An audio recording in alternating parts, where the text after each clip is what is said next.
এই কাল পড়েছে কলিকাল, ভেড়াই চাটে বাঘের কাল। ইঁদুর পাইছে চৌকিদারি, তেলা পোকার বাহাদুরি।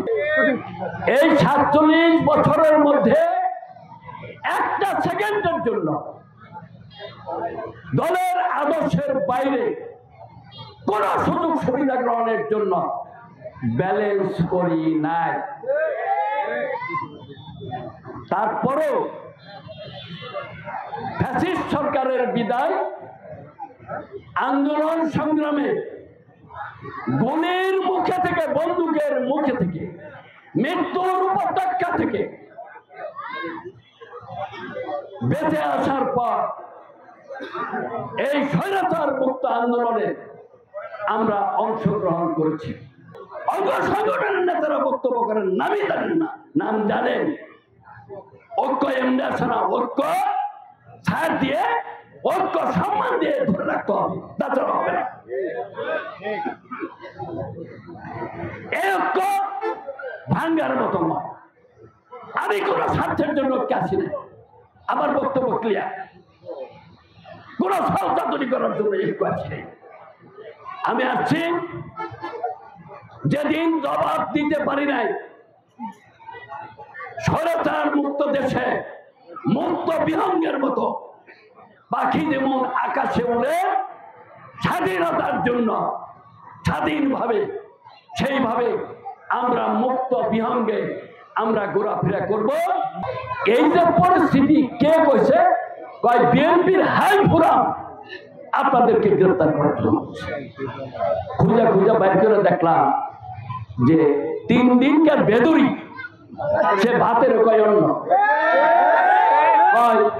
যে সেই বলছে ভাই এই কাল পড়েছে কলিকাল, ভেড়াই চাটে বাঘের কাল।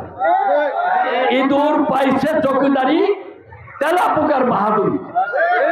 এই যে একটা বর্ণাঢ্য রাজনৈতিক জীবন, ছাত্র জীবন, ছাত্র রাজনীতি, বিএনপির রাজনীতি, বারবার পদায়ন, বারবার পাবলিকের সাথে দেখা সাক্ষাৎ, নির্বাচনে অংশগ্রহণ করা, সেগুলো কি মান হয়ে গেল? মানুষ ভুলে গেল। তারপরে রাত্রে জেলখানায় আমি চলে আসলাম, আবার পারভেজ আহমদকে গ্রেফতার করা। এই যে নাটক, আরো যে বিলম্বে বহিষ্কারাদেশ প্রত্যাহারের জন্য ব্যবস্থা গ্রহণ করতে হবে। এই ঐক্য সুদৃঢ় হবে। আমাদের আরো অভ্যন্তরীণ ব্যাপারে বৈঠক করে ঐক্যকে সুদৃঢ় যাতে থাকে তার জন্য ব্যবস্থা গ্রহণ করতে হবে। আমি এই কারণে বললাম যে এক স্বৈরাচার শেখ, আর এক স্বৈরাচার আইসা, আওয়ামী লীগের লোক কেমন দশা হয়েছে ভাই, আমার রাগটা কোথায়? আওয়ামী লীগের লোক যারা লোক আমার কাছে অন্য কোনো ভোট দিব না, তারা এখন আমাদের কাছে কয় কি কয়, দানের শীষে ভোট দিন। বাটপারি কত দেখছেন? অর্থাৎ ওরা নৌকাই ভোট দেবো, ওরা কিন্তু ধানের শীষে ভোট দেবো না, আমাদেরকে বিভ্রান্ত করতে চায়। এই আওয়ামী লীগের লোকজন যারা পুনর্বাসন করেছে, যারা রাত্রে এখনো বিএনপির মধ্যে অস্তিত্ব নাই, তারা ওই আওয়ামী লীগের লোকজনকে, নেতৃস্থানীয় ব্যক্তিবর্গকে ডেকে এনে যারা ভয়ভীত এন্দুরের গাথার মধ্যে আছে, তাদেরকে পুনর্বাসনের চেষ্টা করছি, তাদেরকে প্রতিরোধ করতে হবে। সে যেই হোক না কেন, ঐক্যের মধ্যে ধানের শীষ আসবে, সেই নির্বাচন আমরা করবো, অন্য কোনো বিকল্প। সকলকে ধন্যবাদ।